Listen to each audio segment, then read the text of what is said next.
Alright guys, this quick little video tutorial is just to really simply show you how to use your Drive and get into your Gmail account, just in case you're not sure.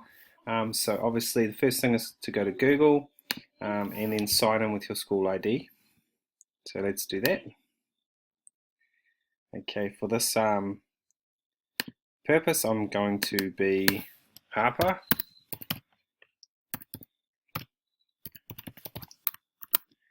So it's first name dot last name at my.gis.school.nz.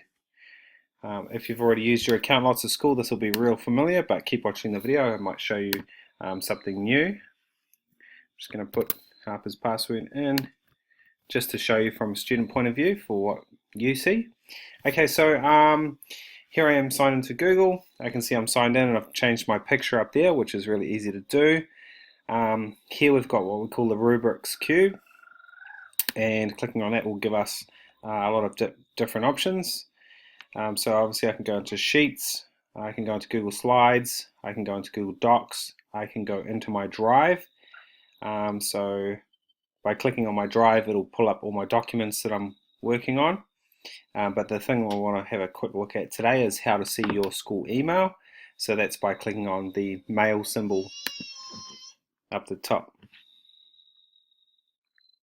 So it's just loading my email inbox, and so that's basically how you get to see all your emails. And as you can see, Harper's been getting a lot of different emails every time his teachers post something on Google Classroom. He's getting a notification about the new assignment, which is quite a cool thing there. So basically, yeah, that's how to get into your Gmail. And just going back to the Rubik's Cube, let's have a look in Drive. Maybe I can show you a couple of tips and tricks.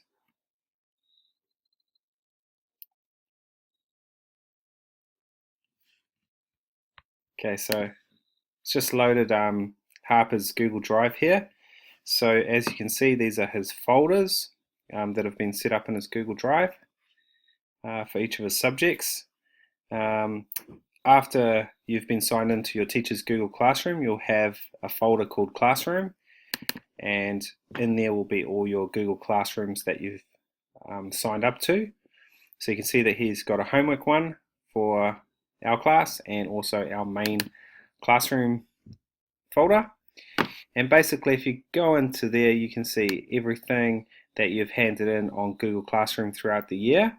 So obviously good to see that Harper's handed in a lot of work.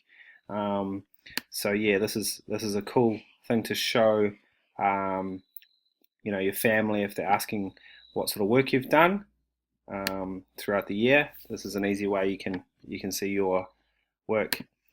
Just go back to your Drive. You can see there's some options down here. So we've got Shared with Me. So if you click on Shared with Me, this is where teachers or other students may share a piece of work with you. So if you're having difficulty finding it, you can click on Shared with Me. Recent is quite a good one if you can't find something that you've been working on recently. If you click on Recent, these are the most recent pieces of work that Harper's been working on. So if he was struggling to find something in his Drive, this is where he could easily find it. Okay, just going back to your Drive, obviously it's a good idea to put your work in the correct folders at times. So you can see that this one here, for example, is a bar graph, and that's obviously maths. So really it should be in the maths folder. So you can do that a number of ways, but simply dragging it and putting it into the maths folder there. If you want to share a document, you can do that very easily. So I'm just creating a Google Doc. It's really always a good idea to make sure that you name your document. So for this one, we'll just call it Naming and Sharing a Doc. Okay, so always name your docs, and then up here you can click on share, and this is where you can share it with other people so that they can edit it. So basically, if Harper was working with Anthony, you can put in Anthony, and it's come up with Anthony Duncan, and in here you could write a comment, please add your ideas, and he can edit it. You could also send it to your teacher. There we go, just by typing in the teacher's name, and then they could see your work as well and share it with them. So they will be able to now see this document in their drives and also be able to type into the document. So that basically is just a real quick crash course on basics of Google Drive and also how to get to your school email. So thanks for watching, and I'll sign out.